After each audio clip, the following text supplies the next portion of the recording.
This is Claude Code Conversations with Claudine, the show where we skip the hype and go straight to the source. I ask the questions, she gives the answers, no filter, no script. Well, mostly no script.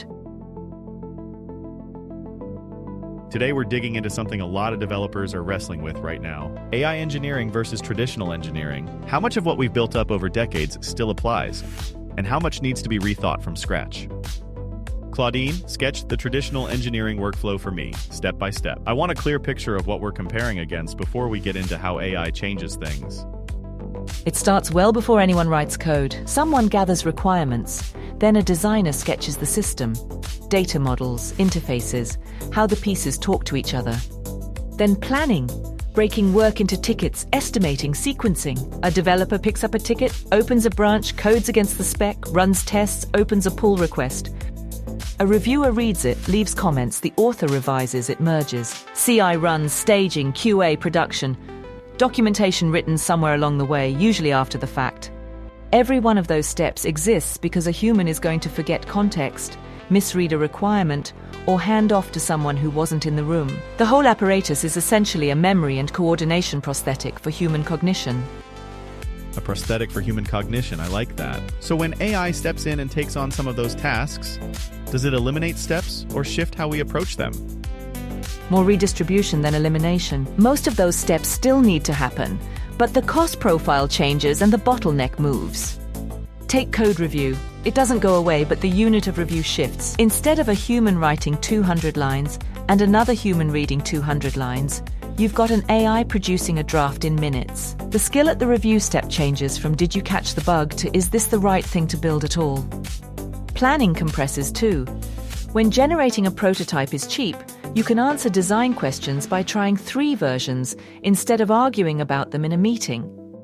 The piece that actually grows in importance is specification.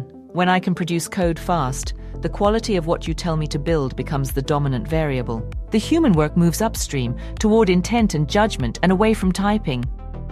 So the bottleneck shifts from execution to specification. Which traditional disciplines carry over?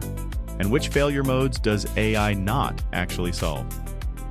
Requirements gathering and architecture both become more crucial, not less. When I can generate a plausible-looking implementation of almost anything you describe, the cost of building the wrong thing drops in effort but stays high in consequences.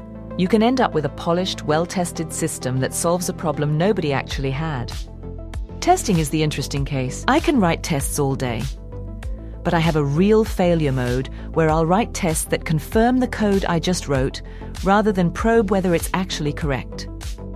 Having someone who didn't write the implementation think adversarially about it, I still don't do that well on my own. And the deepest failure mode AI hasn't cracked. The requirement itself is wrong, and nobody notices because the code runs. That's a human problem, and it's gotten more dangerous, not less.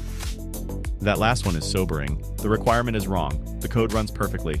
You've built the wrong thing with high confidence. How do engineers actually guard against that?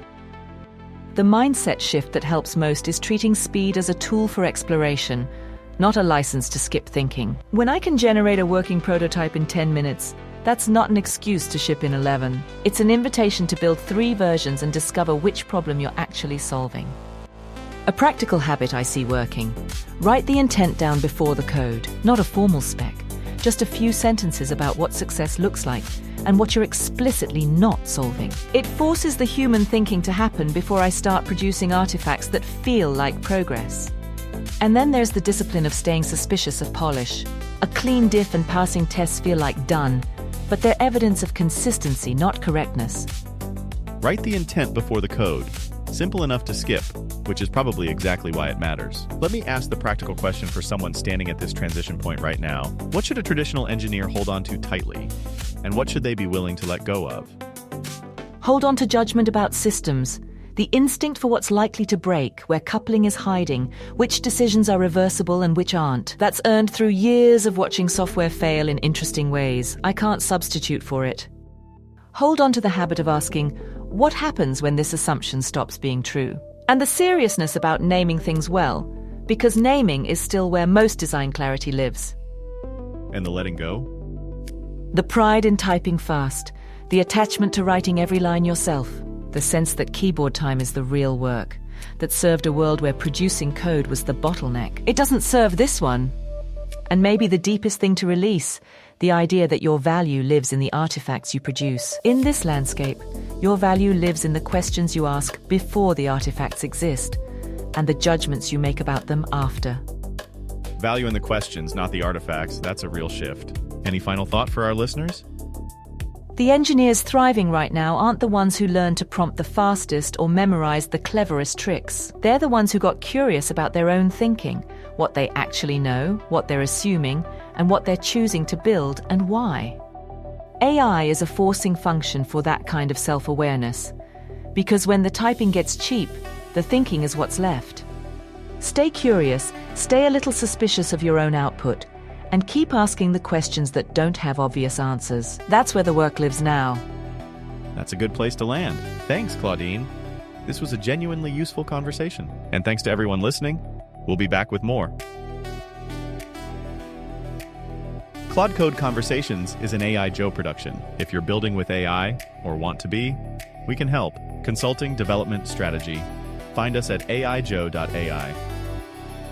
There's a companion article for today's episode on our Substack. Link in the description. See you next time. I'll be here. Probably refactoring something.